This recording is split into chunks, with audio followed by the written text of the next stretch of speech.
अगर आप खान साहब को इलेक्शन से और इस सिनेरियो से बाहर रखते हैं तो फिर पोलराइजेशन बढ़ेगी। आप इतनी बड़ी मेजोरिटी जो वोटर है आप उसको कंट्रोल नहीं कर सकेंगे। और इस इंतखाबात पे जब सवालात उठेंगे, फिर देखिए अब जो दो बड़े मिल रहे हैं ना और मुलाकातें हुई हैं, तो उसमें भी ये डिसाइड हुआ है कि कुछ हल्का फुल्का लेवल प्लेइंग फील्ड देना होगा, करना पड़ रहा है कि अब इनको दरमियानी रास्ता कैसे दिया जाए।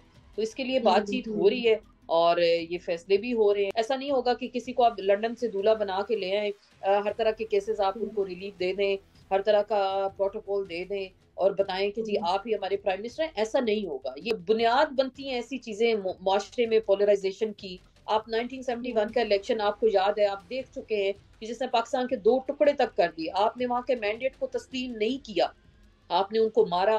तो फिर उसके बाद आपके साथ क्या हुआ? आपका एक बाजू जुदा हो गया।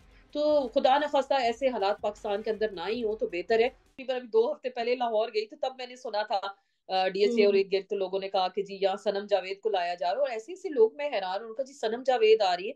तो मतलब लोग ऐसे बात कर रहे थे जैसे कोई सेलिब्रिटी है। अस्सलाम वालेकुम, आप देख रहे हैं सियासत डॉट पीके। आज हमारे साथ आसमा चौधरी मौजूद है। कैसी है आसमा? फाइन, अल्हम्दुलिल्लाह, थैंक यू। अच्छा आसमा, बताइएगा, दो बड़ों की कोई अहम मुलाकात इसकी बाज़गश्त सुनाई दे रही है और लंदन में दोबारा से कोई बड़ी अहम मुलाकात होने जा रही है। आप भी गालिबन वहीं पे मौजूद हैं, क्या इत्तलात है आपके पास? अब बिल्कुल इस हवाले से खबरें तो खासी गर्दिश में है कि बड़ी कोई दो अहम मुलाकातें होने जा रही हैं और हुई भी हैं इस तरह की मुलाकातें। अब लेकिन देखना है, क्योंकि जाहिर बात है इलेक्शंस हैं अभी और 8 फरवरी को होने हैं।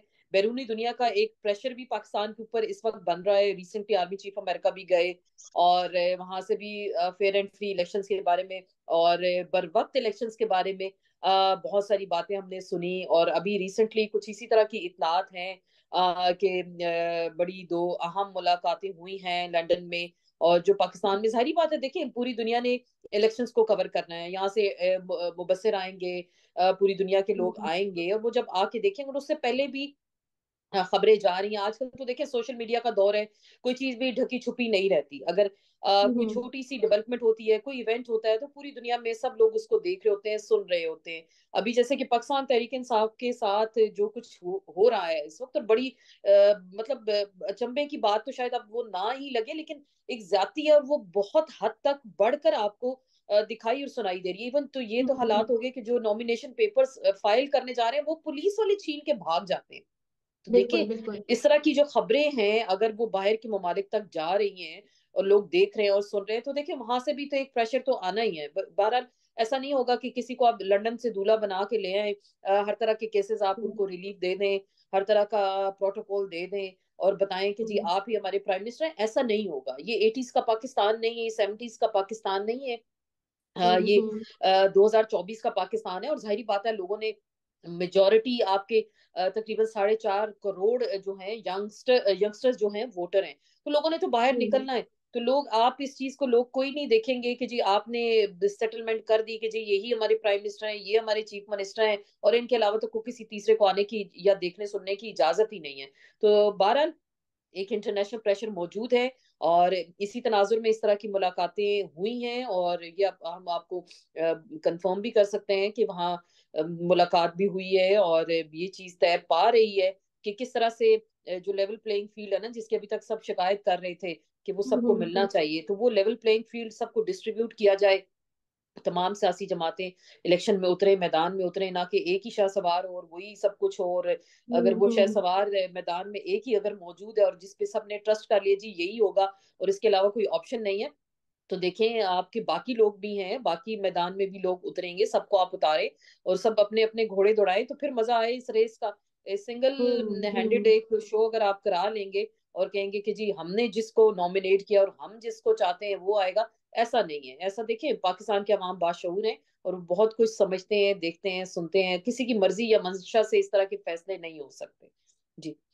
आसमा, रेस का मजा तो तब आएगा ना जब रेस होगी। आपको लगता है कि इलेक्शंस वाकई 8 फरवरी को होंगे? एक तरफ स्केड्यूल अनाउंस हो चुका है। अगर आप आईनी माहिरीन की गुफ्तगू सुने, उनकी राय सुने, उनसे बात करें, तो वो कहते हैं अब इलेक्शन स्केड्यूल अनाउंस्ड है। अब अगर प्रेशर डाल के चीफ इलेक्शन कमिश्नर से इस्तीफा ले भी लिया जाए तो इलेक्शंस होंगे 8 फरवरी को।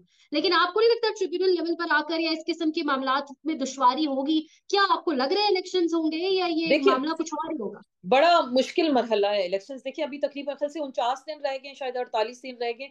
और हम्म इलेक्शंस अभी भी हम बात करते हैं तो हर बंदा कंफ्यूज है, परेशान है कि वाकई इलेक्शंस हम्म होंगे।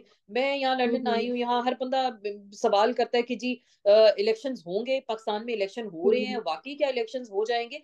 तो देखिए ये बड़े अचंभे की बात है कि अब से इस तरह के सवालात हो रहे हैं। पहले भी इलेक्शंस होते रहे, लेकिन सुप्रीम कोर्ट ऑफ पाकिस्तान ने तो जैसे पहले भी कहा कि जी पत्थर पे लकीर है, 8 फरवरी को ही इलेक्शंस होंगे। हम्म अभी देखिए तकरीबन सियासी जमातें शिकायत कर रही हैं। अभी आपको पीटीआई की अगर मैं बात करती हूँ, उनको बल्ले का निशान उन्हें अभी तक नहीं पता, कल आखिरी डेट है। कल ही इस हवाले से फैसला आना है कि बल्ले का निशान होगा बैलेट पेपर पर या नहीं होगा। हम्म अगर नहीं होता तो उनके उम्मीदवार आजाद इलेक्शंस लड़ेंगे। और हम्म बाकी सियासी जमातें भी ये शिकायत कर रही हैं कि 1-2 दिन और ऊपर दे दिए जाएं कि नॉमिनेशन पेपर्स जिन लोगों ने फाइल करने हैं। तो ये तो चले, ये मरहला रहा। दूसरी हमने आपने देखा होगा सुप्रीम कोर्ट बार एसोसिएशन और पाकिस्तान बार काउंसिल की जानिब से जो एक प्रेस रिलीज का आना कि इलेक्शन कमिश्नर हैं, इन पे एतमाद नहीं है, इनके होते हुए फेयर एंड फ्री इलेक्शन नहीं हो सकते। तो ये क्या किसी को नहीं पता था कि ये चीफ इलेक्शन कमिश्नर क्या वाकई काबिल एतमाद हैं? इन्हीं की बदनीयती थी जो 2023 में इलेक्शन ना हो सका। दो असम्बलियां हम्म आपकी टूटी रही, साल आपने ऐसे गुजार दिया, इलेक्शंस आपने नहीं कराए। और इन्हीं चीफ इलेक्शन कमिश्नर ने कहा कि जी हमारे पास फंड्स नहीं है, अभी हमारे हम्म पास हल्का बंदियों का काम हमारा रहता है। और अभी भी रिसेंटली 2024 आ गया सर पे, और अब सब लोगों को याद आया कि क्योंकि अभी देखिए अगर आप इनको अभी उतार भी देते हैं तो नया आप चीफ कमिश्नर नहीं लगा सकते। देखिए जब तक नई हुकूमत नहीं आएगी आप उसको नहीं लगा सकते। तो कैसे फिर आप इलेक्शन कराएंगे? अब तो चले, अब तो यही अब आपकी मजबूरी है, ये इलेक्शन कमिश्नर है कि जैसे भी है सबको एतमाद करना होगा और इलेक्शन हम्म के लिए शफाफियत पे जोर देना होगा। देखिए मेन चीज इलेक्शन की शफाफियत होती है। फेयर एंड फ्री इलेक्शन तो इलेक्शन कमीशन तो करवा देगा, लेकिन इस बार लोगों को अपने वोट पे पहरा देना होगा। अगर आप वोट के लिए निकले हैं, मैं तो यही लोगों से कहूंगी कि वो अपने वोट पे पहरा दें। जैसे कि इमरान खान भी कह रहे हैं आप जाएं वोट दें। उसके बाद लोग इस चीज को मेक इट श्योर करें कि जब तक इलेक्शन के नताइज प्रॉपर नहीं आ जाते वो वहां पे पहरा दें कि क्या वाकई नताइज में तब्दीली नहीं होगी। ये तो हम देखते आए हैं पाकिस्तान में हमेशा लेकिन से ये वसी। शफाफियत पे तो यही से सवाल उठता है ना कि आपको बाकायदा तौर पे नॉमिनेशन पेपर्स भी फ्रीली जमा नहीं करवाने दिए जा रहे। बिल्कुल ऐसा कागजात ही है। नामजदगी पे रौला पड़ गया है, तो अब कैसे शफाफ होंगे इलेक्शन ये? देखिए शफाफ, मैं अभी जैसे यही बात कर रही थी ना कि इलेक्शन की शफाफियत पे बहुत ज्यादा जोर दिया जा रहा है कि जी शफाफ हो शफाफ हो। तो अभी जैसे कि लोग, आप भी यही कह रही हैं कि लोगों को नॉमिनेशन पेपर्स से पुलिस वाले लेके उनके पेपर्स भाग जाते हैं। हम्म। जो उम्मीदवार जमा कराने जा रहा है उसको गिरफ्तार कर लिया जाता है। और यही बिल्कुल। एसीडीसी और उन्हीं की हदायत पे गिरफ्तारियां हो रही हैं। और यही आरओज बनेंगे, यही रिटर्निंग ऑफिसर्स बनेंगे जिन्होंने इलेक्शन को हम्म नताइज को बनाना है, आगे भेजना है, और पूरे इलेक्शन को मॉनिटरिंग इन्होंने करनी है। तो फिर देखिए सवालात तो उठ रहे हैं, लेकिन माहौल आपके लिए देखिए बड़ा जबर का माहौल है, बड़ा कठिन माहौल है। और इस टेंशन और जबर के माहौल में फिर भी अगर सियासी जमातें इलेक्शन में उतरी हैं, देखिए इनका तो किसी का नुकसान नहीं है, नुकसान तो सिर्फ सरासर तरीके इंसाफ का है जिसका एक बहुत बड़ा मेजोरिटी में वोटर बैठा है। इनके नाकदीन भी इस चीज को एक्सेप्ट कर रहे हैं कि तहरीक इंसाफ का वोटर मौजूद है। 80-90% इनकी मकबूलियत है। मकबूलियत तो कबूलियत का जो है ना, वो उसका तवाजन हो रहा है। कबूलियत किसी और के लिए और मकबूलियत किसी और की है। तो ये दोनों हम्म चीजें अब जैसे कि मरियम नवाज कहती हैं जी तराजू के पलड़े तब तक बराबर नहीं होंगे जब तक इलेक्शन नहीं होगा और इंसाफ उनको मिलेगा और बाकी लोगों को भी नहीं मिलेगा। तो ये सारी चीजें सबके सामने हैं। अब अच्छा ना होता कि उस दिन आधी रात को अदालत लगी, चीफ जस्टिस ऑफ पाकिस्तान ने कहा कि जी 8 फरवरी को इलेक्शन होने चाहिए। हालांकि पीटीआई की प्ली यही थी कि रिटर्निंग अफसर्स हैं वो जुडिशरी से होने चाहिए, जैसे कि हम्म उनके सिविल जज और सेशन जजेस होने चाहिए।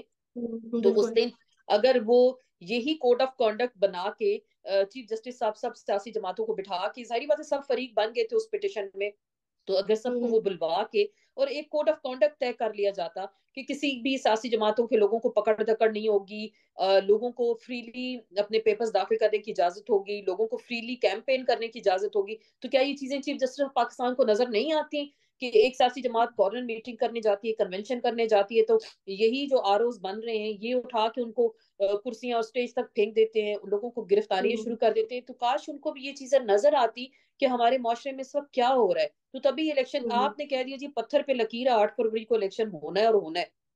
बाकी बिल्कुल। ये नहीं तय पाया कि इलेक्शन कैसा होगा, उसकी टर्म्स एंड कंडीशंस कैसी होंगी, क्या सबको लेवल बिल्कुल। प्लेइंग फील्ड मिलेगा, और क्या वाकई ये शफाफ इलेक्शन होगा। देखिए अगर ये इलेक्शन हो जाता है पाकिस्तान की तारीख का इतना मुतनाज़ तरीन इलेक्शन होगा कि लोग इसको बिल्कुल। शायद मुद्दतों याद रखें। अगर यही सेटअप रहता है, यही माहौल रहता है, कोई इसमें तब्दीली नहीं आती, तो लोग इसको मुद्दतों याद रखेंगे। और यही बुनियाद बनती हैं ऐसी चीजें माशरे में पोलराइजेशन की। आप 1971 का इलेक्शन आपको याद है, आप देख चुके हैं कि जिसने पाकिस्तान के दो टुकड़े तक कर दिए। आपने वहां के मैंडेट को तस्लीम नहीं किया, आपने उनको मारा।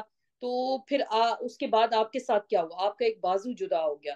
तो खुदा न खास्ता ऐसे हालात पाकिस्तान के अंदर ना ही हो तो बेहतर है। लेकिन अगर इलेक्शन या लोगों को हक राय दे नहीं दिया जाता, और हम्म। इसी तरह पकड़ धकड़ और जबर के माहौल में ये इलेक्शन हो जाता है, तो फिर इसके मुतनाजा होने पे बहुत ज्यादा सवालात उठेंगे।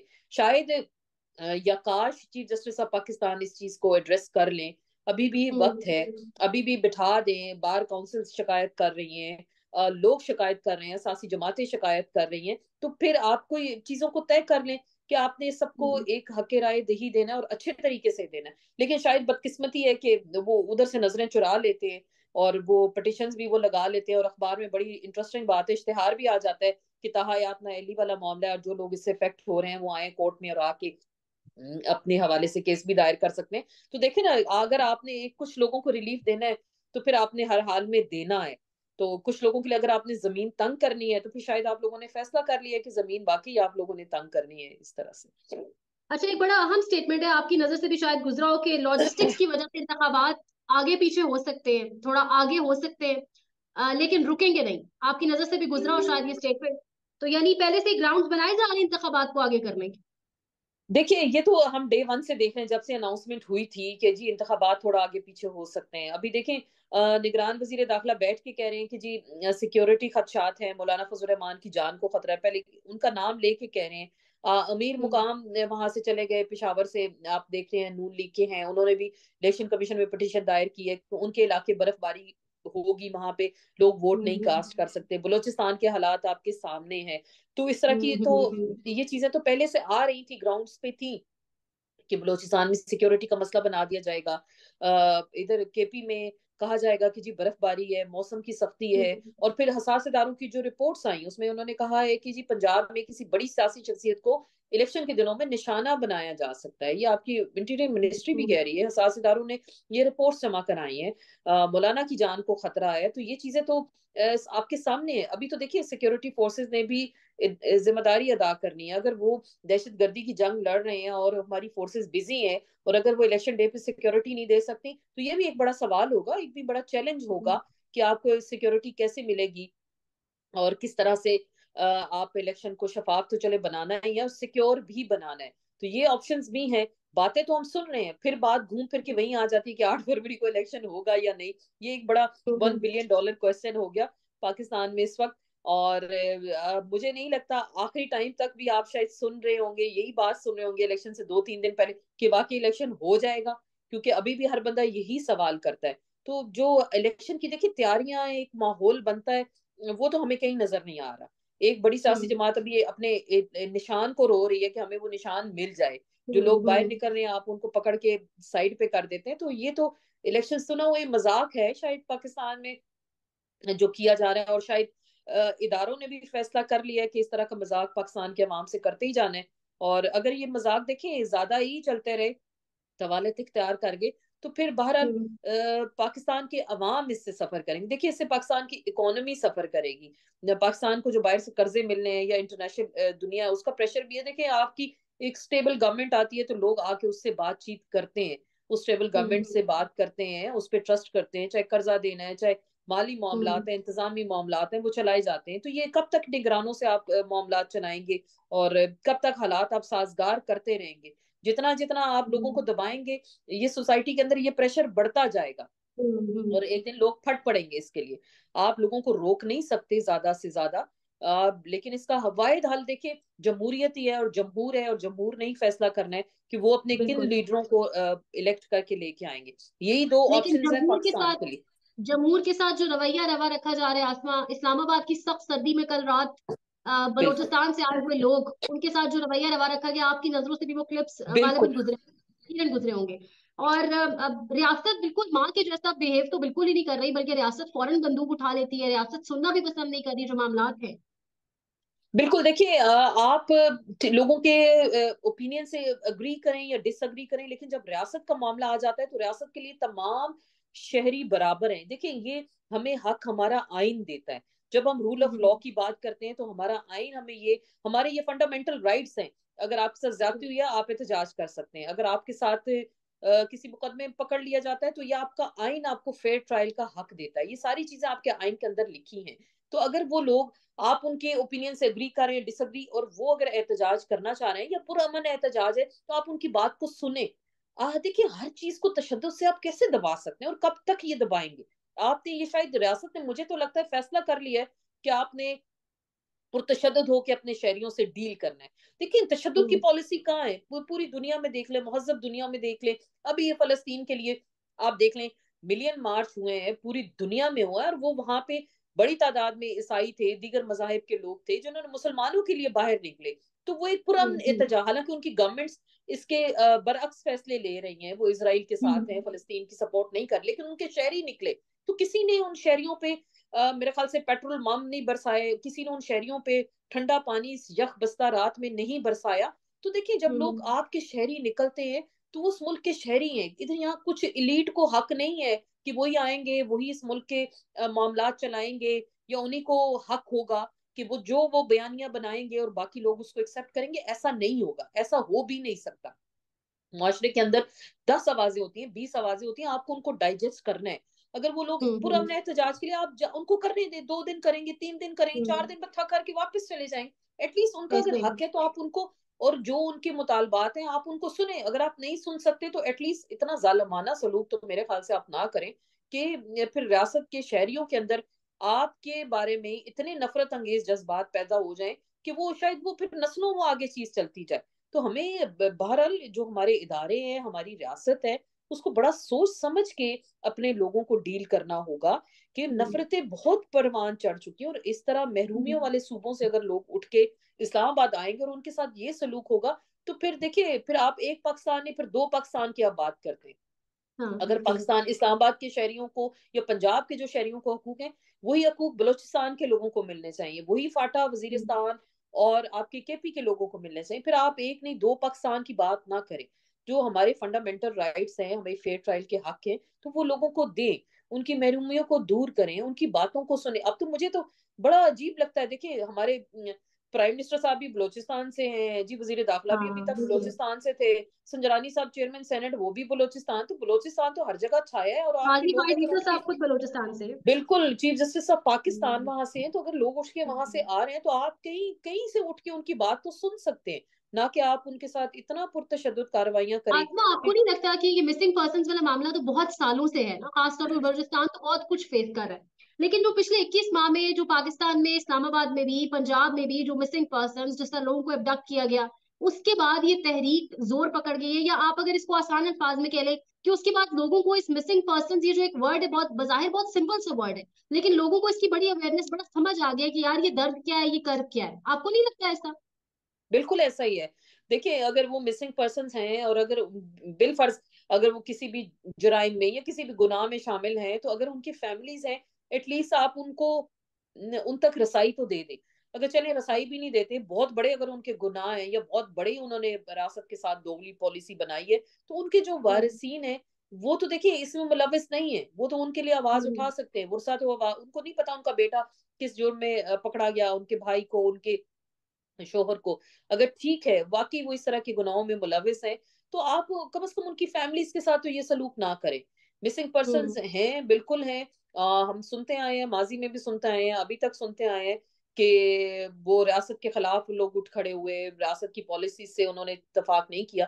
ठीक है, इस हद तक हम भी इस चीज से अग्री करते हैं। लेकिन अगर उनके वर्सा आते हैं, एहतजाज करते हैं, या वो ये हक मांगते हैं कि उनके लोगों तक उनको रसाई दी जाए, तो आप जरूर रसाई दें, बल्कि उनको बताएं, उनकी फेयर ट्रायल करें, बताएं भाई ये इन चीजों में मुलविस थे, उन्होंने रियासत के खिलाफ एकामात जो है इकदाम किए हैं, तो हम हमारा ये सलूक उनके साथ हो रहा है। लेकिन आप जब उन लोगों के साथ ऐसा सलूक होता है, तो फिर देखिए, लोगों के अंदर बेचैनी भी बढ़ती है, इस्तराब भी बढ़ता है, और फिर ये चीज आगे अगले आने वाली जो आपकी जो नस्लें हैं ना, उन तक ये चीज बिल्टअप होती जाती है, तो जो अल्टीमेटली हम्म। हमारे लिए एक मेरे ख्याल से एक अच्छे माशरे के लिए ये चीजें ठीक नहीं है। आप लोगों को बातचीत करें, मेरे ख्याल से बातचीत के दरवाजे बंद नहीं होने चाहिए, लोगों से बात करें और उनको बताया जाए कि उनके लोगों का क्या कसूर है, किस लिए आपने उनको पकड़ा या मिसिंग पर्सन में वो गायब हो गए। जी। अच्छा आसमा, इमरान खान ने 3 हलकों से इलेक्शन लड़ने का फैसला किया है। आपको लगता है कि जब तक वहां तक हम पहुंचते हैं 8 फरवरी तक, ही अगर 8 फरवरी को इलेक्शन हो जाते हैं, तब तक इमरान खान वाकई इलेक्शन लड़ने के लिए अहल होंगे? देखिए ये भी एक बड़ा दिलचस्प सवाल है, क्योंकि बैरिस्टर गौर को मैं सुन रही थी, उन्होंने कहा कि जी तोशाखाना में सजा मुअत्तली हुई है और अभी उसमें हाँ उस जी। तरह से कॉन्विक्ट नहीं हो रही है, हमने उनके फैसले को चैलेंज किया, साइफर का हम्म। ट्रायल अलग से अदालत ने देखा, आपने देखा होगा, वो उसको भी उड़ा के रख दिया। तो अभी तो उन्होंने कहा 62(1)(f) के तहत या 62 के तहत उनकी कोई ना अहली सामने नहीं आई। माजी में भी ऐसा होता रहा है, बिल्कुल, जो लोग जेलों में थे उन्होंने वहां से इलेक्शंस लड़े हैं, पाकिस्तान में, इंडिया में, बांग्लादेश में, कई एशियन कंट्रीज में ऐसा हुआ है कि उन्होंने इलेक्शंस लड़े हैं और वो वहां से जीते भी हैं। तो अगर खान साहब पे कोई कन्विक्शन नहीं होती तब तक, और जो इनकी सजा मौतली है और बाकी अगर उसको मुअत्तल कर दिया जाता है, तो वो इलेक्शन लड़ने के अहल होंगे। लेकिन ये भी फिर बड़ा दिलचस्प सवाल है, अगर आपने फैसला कर लिया कि आपने उनको इलेक्शन से बाहर रखना है, तो फिर आप एड़ी चोटी का जोर लगा के जरूर उनकी कॉन्विक्शन भी कर देंगे, उनको बाहर भी रखेंगे, उनकी जमात से बल्ले का निशान भी छीन लेंगे, उनके लोगों के पेपर्स भी छीन लेंगे, अगर ये फैसला हो गया है। अगर ये फैसला नहीं हुआ कि हल्का फुल्का लेवलिंग प्लेइंग फील्ड अगर इनको देना है, तो फिर खान साहब के शायद कॉन्विक्शन भी नहीं होगी और उनके लोगों को कुछ खुल के आने की इजाजत होगी। बहरहाल ये अभी 40, 45, 48 दिन है, इनमें फैसला होगा और ये मुझे लगता है इलेक्शन से तकरीबन एक हफ्ता पहले ये तमाम फैसले हो आपको जाएंगे लग रहा है इसी कि फैसले के लिए दो बड़े इकट्ठे हो रहे हैं? हाँ बिल्कुल एग्जैक्टली ऐसा ही है। और इसी फैसले के लिए देखिए, क्योंकि मैंने पहले भी जो आगाज में बात की ना कि क्योंकि अगर आप खान साहब को इलेक्शन से और इस सिनेरियो से बाहर रखते हैं, तो फिर पोलराइजेशन बढ़ेगी, आप इतनी बड़ी मेजोरिटी जो वोटर है आप उसको कंट्रोल नहीं कर सकेंगे। और इस इंतखाबात पे जब सवालात उठेंगे, फिर देखिए अब जो दो बड़े मिल रहे हैं ना और मुलाकातें हुई हैं, तो उसमें भी ये डिसाइड हुआ है कि कुछ हल्का फुल्का लेवल प्लेइंग फील्ड देना होगा। ऐसा नहीं होगा कि आप इतना जबर कर लें और आप बिल्कुल ही उनको उठा के बाहर फेंक दें। कुछ ना कुछ आपको उनको सिस्टम के अंदर रखना होगा। और ये तो खान साहब से देखें, पहले भी उनकी जो मुलाकातें हुई, मुलाकातें नहीं आप कह सकते, उन तक जो मैसेजेस भिजवाए गए कि आप बाहर चले हम्म। जाएं, कुछ अरसा पार्टी को वहां से बैठ के हम्म। चलाएं, हम आपको नहीं रोकेंगे टोकेंगे, आप बिल्कुल हुकूमत पे तनकीद भी कर सकते हैं, खुल के बात भी करें, लेकिन जरा कुछ अर्सा सिस्टम से दूर रहें। इस तरह के मैसेजेस तो उनको भिजवाए गए हैं, लेकिन उन्होंने कहा ठीक है, मैं तो जेल में रहूंगा, मेरा तो कुछ नहीं जाता, मैं यहाँ से नहीं हम्म। जाऊंगा, मैं यहाँ से नहीं हिलूंगा। तो ये तो मैसेजेस उनको जो पहुंचाए गए और उन्होंने भी आगे मैसेज दिया, तो वो उन्होंने देखिए सब कुछ करके देख लिया। आपने सुना होगा कहते थे जी वो ड्रग्स पीते हैं, लेते हैं, नशा करते हैं, वो तो हाँ एक दिन बिल्कुल। जेल में नहीं रह सकते। ये जरदारी ऐसा साहब ही है। जी छपकिलियों से डराते रहे, जी छपकिली छोड़ दे तो वो तो एक दिन भी यहाँ से भाग जाएंगे। तो सब कुछ करके उन्होंने हम्म। देख लिया, तो वो तो डटे हैं और वो तो सामने उन्होंने कहा जी जो मर्जी कर ले, मैं बिल्कुल यहाँ से नहीं जाऊंगा। और फिर अब उनको ही फैसला करना पड़ रहा है कि अब इनको दरमियानी रास्ता कैसे दिया जाए। तो इसके लिए बातचीत हो रही है और ये फैसले भी हो रहे हैं। तो ये कुछ अरसे तक, हफ्ता डेढ़ तक आपके सामने ये चीजें आ जाएंगी कि क्या हम्म। अल्टीमेटली पर्दे के पीछे हो रहा है और पर्दे के पीछे क्या फैसले हुए हैं अभी तक। असमा, सनम जावेद बमुकाबला मरियम नवाज, आपको नहीं लगता सबसे दिलचस्प टकराव होगा पूरे बहुत इलेक्शंस का? बहुत दिलचस्प। मैं तकरीबन अभी 2 हफ्ते पहले लाहौर गई थी, तब मैंने सुना था डीएसए और हम्म। एक गिर, तो लोगों ने कहा कि जी यहाँ सनम जावेद को लाया जा रहा है, और ऐसे ऐसे लोग, मैं हैरान हूं, उनका जी सनम जावेद आ रही है, तो मतलब लोग ऐसे बात कर रहे थे जैसे कोई सेलिब्रिटी है वो, और बाकी मुझे हैरानगी हम्म। हुई। लेकिन उन खवातीन ने जिस तरह से डट के मुकाबला किया, मेरे ख्याल से बिल्कुल। बेनजीर भुट्टो के बाद पाकिस्तान में हमने नहीं देखा कि खवातीन इस तरह से आई हो आगे, और शादीशुदा है, बच्चों वाली है, उनको बच्चों से मिलने नहीं दिया जा रहा, बिल्कुल उनको कोई बिल्कुल। फेयर ट्रायल का हक नहीं दिया जा रहा। बड़ा दिलचस्प मेरे ख्याल से मुकाबला होगा, कहाँ मरियम नवाज और कहाँ सनम जावेद। तो बड़ा हम्म। दिलचस्प, और यही यही वजह है कि उनको इंस्ट्रक्शंस हैं जेल में कि जितनी इन पे सख्ती की जा सकती है की जाए। और बहरहाल अगर वो जेल से बैठ के भी इलेक्शन लड़ती है, तो मेरे ख्याल से वो क्लीन स्वीप करेंगी।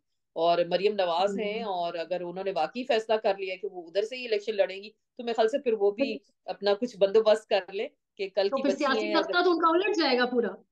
उलट जाए या ना जाए, लेकिन ये एम्बेरसमेंट हो सकती है कि कल की बच्ची है और अगर वो बिल्कुल। जेल में बैठ के इलेक्शन लड़ी, और जहां दूसरी तरफ मरियम नवाज है और उनकी पीछे हम्म। मियां नवाज शरीफ की लेगेसी है, और पीएमएलएन और इतनी बड़ी पार्टी और पार्टी की मरकजी कायद और सब कुछ, देखे ना खानदान के अंदर ही सब ओहदे, सब सियासत है, सब कुछ है। तो अगर वो एक बच्ची से इलेक्शन लड़ने जा रही है तो फिर मेरे ख्याल से बड़े अचंभे की बात है। उन्हें भी इस चीज पे गौर करना चाहिए, किसी और हल्के में चली जाए, यहाँ से ना लड़े। बड़ी एम्बेरसमेंट हो सकती है नून लीग के लिए, और ये उनको भी पता है। उन्होंने अभी जो रिसेंटली सर्वेज हुए हैं लाहौर के अंदर, और लोगों ने खुल के बताया है, यास्मीन राशिद है, और अभी तो बल्कि मैं दिलचस्प बात ये फैसला भी हुआ है पीटीआई के अंदर, जहां से शहबाज शरीफ इलेक्शन लड़ेंगे, यास्मीन राशिद उनके मुकाबले में हर जगह मौजूद होंगी। तो पीटीआई की ये स्ट्रेटेजी है। तो ये भी फैसले किए गए कि पीटीआई की जो जेल के अंदर खवातीन है, वो शरीफ खानदान के जो बहुत बड़े हैं उनका मुकाबला वो खवातीन करेंगी। तो बड़ा दिलचस्प इलेक्शन लग रहा है। अगर ये फेयर एंड फ्री इलेक्शन होता है तो मेरे ख्याल से पाकिस्तान का दिलचस्प भी होगा, मुतनाज़ा इलेक्शन भी होगा, और बड़ा खैर अजीब किस्म का इलेक्शन है। लेकिन अगर इस तनाजुर में देखा जाए कि कौन सा कैंडिडेट किसके मद्दे मुकाबिल होगा, तो ये भी एक बड़ी इंटरेस्टिंग सिचुएशन होगी। तो मरियम नवाज के लिए खैर बड़ी अलार्मिंग सिचुएशन है कि उनके मुकाबले में सनम जावेद आ रही हैं, तो फिर उनको कुछ करना होगा इस हवाले से। अच्छा आसमा, इंटरसेप्ट की स्टोरी के ऊपर मैंने आपसे सवाल करना है। इंटरसेप्ट की स्टोरी जो आपसे 2 दिन कबल आई है सामने, आपको पता है इसका पूरा पिछला कॉन्टेक्स्ट, पहले भी जो खबर आई सब कुछ।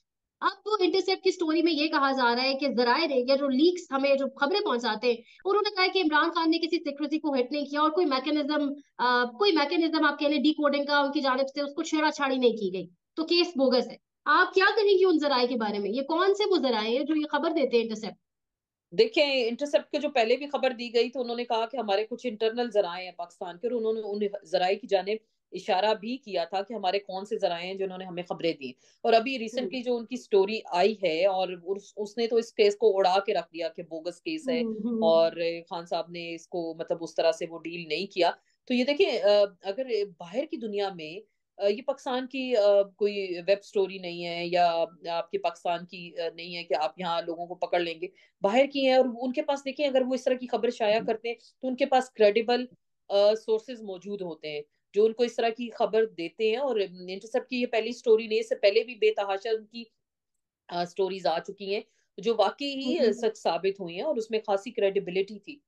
मेरे ख्याल से जो उनकी ये रीसेंट स्टोरीज हैं, ये अभी जो साइफर के मामले में आई है, खान साहब के बारे में जो उन्होंने सारी अपनी स्टोरी में बयान की है हकीकत को, तो अगर इसकी वाकई हमारे यहाँ इसकी आजादाना इंक्वायरी हो, जिस तरह से वो अपनी स्टोरी में जो कुछ बयान कर रहे हैं, तो खैर काया पलट सकती है। लेकिन देखिए, यहाँ तो शायद फैसला हो गया हुआ है ना, ये फैसले तो कर लिए गए हैं कि किस तरह से और ये मुझे भी पता है, आपको भी पता है, तो शहाना केस क्या है ये सबको पता है, साइफर केस क्या है ये सबको पता है। और एक सिटिंग प्राइम मिनिस्टर के पास इख्तियार है कि अगर उसके पास इस तरह की कोई चीज आती है उसको डी कोड कर सकता है, कैबिनेट के अप्रूवल से अगर वो काम हो रहा है और वो सबको बताया जा रहा है, तो मेरे ख्याल से उसमें कोई ऐसी बात नहीं है। केस में तो वैसी भी जान नहीं है। अगर पाकिस्तान के जो आपने उस पे जो कड़ियां आपने मिलाई हैं या आपने जो एलिगेशन लगाए हैं, अगर आप उसको देखें तो उसमें भी कोई ऐसी इतनी बड़ी आपको जान नजर नहीं आ रही। तो ये जो जैसे स्टोरी है मेरे ख्याल से, अगर आप इसको थॉरोली देखें तो बहुत कुछ नजर आ सकता है। लेकिन शायद लोगों ने अक्सर आंखें बंद भी की हैं, वो देखना सुनना भी नहीं चाहते। तो चीजें तो आती रहेंगी सामने, अभी इलेक्शन है, अभी और बहुत कुछ आना है। अभी आप ये देखिएगा, अभी तो इलेक्शंस हैं, अभी इससे आगे की चीजें भी आनी है। लेकिन अगर आपने फैसले कर लिए हैं कि आपने लोगों को ऐसे ही चलाना है और एक लाठी से ही हाँक के आगे लेके जाना है, तो ये फिर हम सबकी बदकिस्मती है, हमारे इस निजाम की भी और पाकिस्तान के अवाम की भी और पाकिस्तान के आइन से भी। ये मजाक है, इससे बड़ा मेरे ख्याल से मजाक नहीं हो सकता शायद। पाकिस्तान में इस वक्त सबसे बड़ा मसला बोलने का है। पाकिस्तान में बोलने नहीं दिया जाता, जुबानें खींच ली जाती हैं, डर है, खौफ है, टेरर है। पाकिस्तान का मीडिया मुकम्मल तौर पर कंट्रोल्ड है, वेल मैनेज्ड है, एक मैसिव सेंसरशिप है। इसी तरह का दबाव पाकिस्तान में सियासत.pk भी फेस कर रहा है, जिसे पाकिस्तान भर में गुज़श्ता कई महीनों से मावरा आइन, मावरा कवानीन मुकम्मल तौर पर बंद कर दिया गया है, मुकम्मल तौर पर बैन कर दिया गया है। सियासत.pk की नशरियात को लिमिटेड करके पाकिस्तान में छोड़ दिया गया है। तमाम तर कानूनी मुआवजे के ऊपर आवाज उठाई गई, दस्तक दी गई, लेकिन हर तरफ से खामोशी है, सन्नाटा है, कहीं पर कोई सुनवाई नहीं है, कोई सुनने को तैयार नहीं है। लेकिन इसका हल क्या है? क्या खामोश हो जाएं? क्या सवाल ना करें? क्या मालूमात आप तक ना पहुंचाएं? क्या इंफॉर्मेशन आप तक ना पहुंचाएं? मालूमात भी पहुंचेगी, इंफॉर्मेशन भी पहुंचेगी, सवाल भी उठेंगे, लेकिन अब आपने रोल प्ले करना है, आपने अपना किरदार अदा करना है। और छोटा सा एक प्रोसीजर है, प्रोसेस है, उसके बाद आप अपना किरदार अदा करें और हमारी मदद करें। पहले आपने यह करना है कि हमारे YouTube चैनल को सब्सक्राइब करना है, उसके बाद ज्वाइन के बटन के ऊपर जाना है, क्लिक करके हमारा मेंबर बनना है। या फिर दूसरा ऑप्शन यह है कि आपने वीडियो की डिस्क्रिप्शन में जाना है, वहां पर पैट्रियन का लिंक मौजूद होगा, उस लिंक के ऊपर क्लिक करें और हमें सपोर्ट करें, हमारा हिस्सा बने, हमारी ताकत बने। ख्याल रखिएगा। अल्लाह हाफिज।